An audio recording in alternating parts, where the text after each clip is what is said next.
ओम श्री सिद्धभैरवाय नमः. बघा,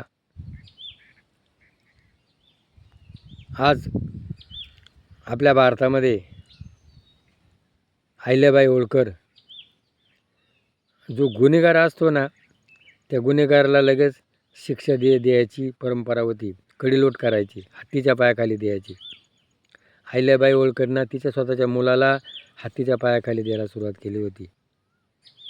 शिवाजी महाराजांनी काही जे गुन्हेगार होते त्यांना हत्तीच्या पायाखाली दिलं, कडिलोट केला. पण आपलं हे भ्रष्ट सरकार आहे मोदी, अच्छा दिन आएगी, आणि इथं काय आहे, सगळ्या भ्रष्टाचाराला पाठीशी घातलं जातं काय. आणि मग हा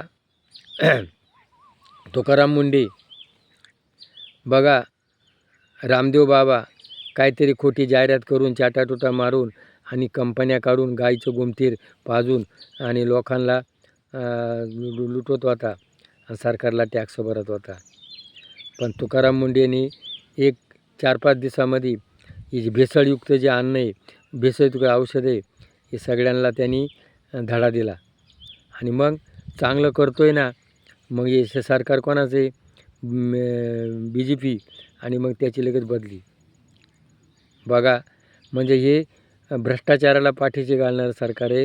हे काय म्हणतं, आजचे दिन कायचे आजचे दिन आहे गे. आणि मग सगळ्या लोकांनी हा तुकाराम मुंडे जो आहे ना, याला पाठिंबा द्या आणि आपलं कल्याण करा. हे पटलं असेल तर क्लिक करा. जय भैरवनाथ.